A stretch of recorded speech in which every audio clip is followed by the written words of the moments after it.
इस भाव से जोड़ने का प्रयास है कि आप थोड़े कृतज्ञ हो जाएं, थोड़े भावुक हो जाएं, ये समझ जाएं कि राम और राष्ट्र में कोई अंतर नहीं है, भगवान में और इस मातृभूमि में कोई अंतर नहीं है। श्री राम भी इस धरती पर आए तो वो यही कहते रहे, अपि स्वर्णमयी लंका नमे लक्ष्मण रोचते, जननी जन्म भूमिश्च स्वर्गादपि गरीयसी। ये जननी और जन्मभूमि स्वर्ग से भी बढ़कर है। श्री कृष्ण आए, वो भी पूरे जीवन इसी मिट्टी के लिए जिए।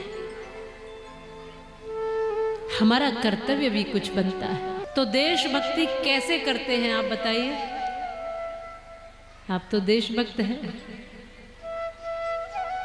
अब सैनिक को देशभक्ति करनी है तो वो सीमा पर खड़ा हुआ है, हाथ में शस्त्र लिए हुए, मातृभूमि की रक्षा हेतु अपने प्राणों को हथेली पर लिए हुए, तो हम कहेंगे कि वो बंदूक की गोली से देशभक्ति कर रहा है। मातृभूमि की रक्षा करके देशभक्ति कर रहा है। तो आप बताइए, आप कैसे करेंगे देशभक्ति? तो भगवान श्री राम, कृष्ण, शिव शंभु, सब देवताओं की भक्ति करनी है तो इनके मंदिर जा रहे हैं, उनका जाप करते हैं, कीर्तन करते हैं, कथा सुनते हैं, इस तरह से भक्ति करते हैं ना। तो देश की भक्ति कैसे कर रहे हैं वो बताइए।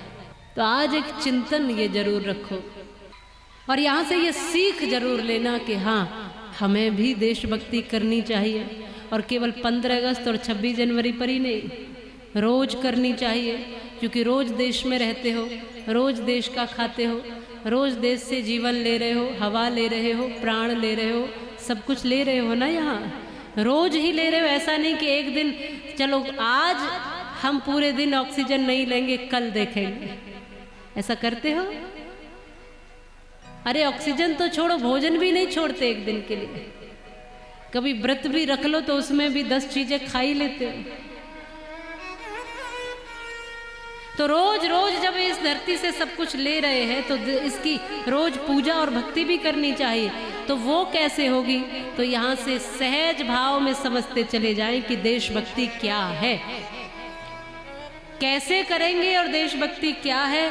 तो स्पष्ट बात यह है कि जो जो कार्य समाज की तरफ से तुम्हें मिला है, जो जो जिम्मेदारियां तुम्हारे पास हैं, तुम जो भी हो इस समय, जो पद तुम्हारे पास है, जो जिम्मेदारी पास है, जो कार्य तुम्हारे हाथ में मिला है, उस कार्य को 100% पूरी ईमानदारी से करना ही देशभक्ति कहलाता है। 100%। यदि तुम एक व्यापारी हो तो ईमानदारी से व्यापार करो, ये देशभक्ति हो जाएगी आपकी अपने आप। यदि तुम वकील हो तो सत्य के पक्ष में लड़ो, यदि तुम जज हो तो सत्य का पक्ष रखो और न्याय करो। यदि तुम कोई अधिकारी हो तो बिना रिश्वत लिए हुए सबके काम करिए। यदि तुम कोई डॉक्टर हो तो मरीजों को जीवन दीजिए, स्वास्थ्य दीजिए, किडनी निकाल निकाल कर मत बेचिए उनके। यदि आप एक किसान भी हो, आप कहेंगे कि हम तो बहुत छोटे किसान हैं, खेती करते, तो एक किसान भी हो तो सही सही इस धरती को रखते हुए सही सही अन्न इत्यादि लोगों तक पहुंचाना और उगाना, ये आपकी देशभक्ति है। आप जो भी काम करते हो, फल भी बेचते हो, फल भी उगाते हो, सब्जी भी उगाते हो, छोटे से छोटे काम करते हुए बड़े से बड़ा काम करने वाले, चाहे आप नेता हो तो आपकी देशभक्ति है कि आप जो भी आपकी प्रजा है, जो भी आपके लोग हैं, उनके लिए जीना सीखिए। जो कुछ भी आज आपके पास है, पद के नाम पर, कर्तव्य के नाम पर, उसको पूरी तरह निभाना ही माताओं देशभक्ति। आप गृहिणी हैं तो अपने घर परिवार को व्यवस्थित रखना आपकी देशभक्ति है। आप एक माँ हैं तो अपने बच्चे को संस्कारी बनाकर, लव कुश ध्रुव प्रहलाद बनाकर समाज को देना, ये आपकी देशभक्ति है। आप हर समय तो तिरंगा लेकर नहीं घूमोगे कि मैं देशभक्त, हर समय भगवा ध्वज नहीं लोगे, हर समय जय जयकार नहीं करोगे, हर समय बॉर्डर पर नहीं खड़े रहोगे, और आप हर समय देशभक्त हूं ऐसा नहीं जताओगे। लेकिन सत्य यही है, हर समय देशभक्ति हो सकती है। हर समय देश के हित में जीना। अब देश के लिए मरना नहीं, अब देश के लिए थोड़ा थोड़ा जीना सीख लीजिए। यहाँ से जो बोला जा रहा है उसको भी ध्यान से सुनना इस समय, वो देशभक्ति। यहाँ जो वक्ता बैठा है वो 100% ईमानदारी से अपना कर्तव्य निभाए और आपको भ्रमित न करे, आपको सीधे सीधे रास्ते पर लेकर आए, धर्म से जोड़े, देश से जोड़े, संतों से जोड़े, संस्कृतियों से, संस्कारों से, मूल से जोड़े। वो यहाँ बैठे हुए की देशभक्ति है, आपकी देशभक्ति है कि इस समय जो देश की चर्चा है उसको सुनिए और उसको सुनकर धारण करके देश के लिए जीना शुरू कर दीजिए।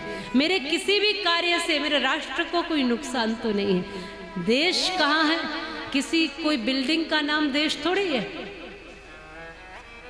कि ये बिल्डिंग है, इसको देख के कह सकते हैं ये देश है। तुम पूरे के पूरे अपने आप में पूरा राष्ट्र हो, पूरा का पूरा। आपने गीता जी पढ़ी हो या सुनी हो, तब उसमें श्री कृष्ण अर्जुन को संबोधन करके कहते हैं हे भारत, कई बार उसको भारत कहकर बोलते हैं। मानो पूरा का पूरा भारत मेरे भीतर बसा हुआ है, मैं जैसा होऊंगा भारत मेरा वैसा ही हो जाएगा। यदि मैं कमजोर हूँ तो मेरा देश भी कमजोर है, यदि मैं सत्यवादी हूँ तो मेरा देश भी सत्य का पक्षधर है, यदि मैं मजबूत हूँ तो मेरा देश भी मजबूत है। मैं जैसा हूँ, हम बदलेंगे जग बदलेगा, और हम सुधरेंगे जग सुधरेगा। इसलिए ये कहना कि नेताओं के कारण देश खराब है, ऐसा नहीं। किसी सरकार के कारण देश खराब है, ऐसा नहीं। किसी व्यक्ति के कारण, एक के कारण नहीं।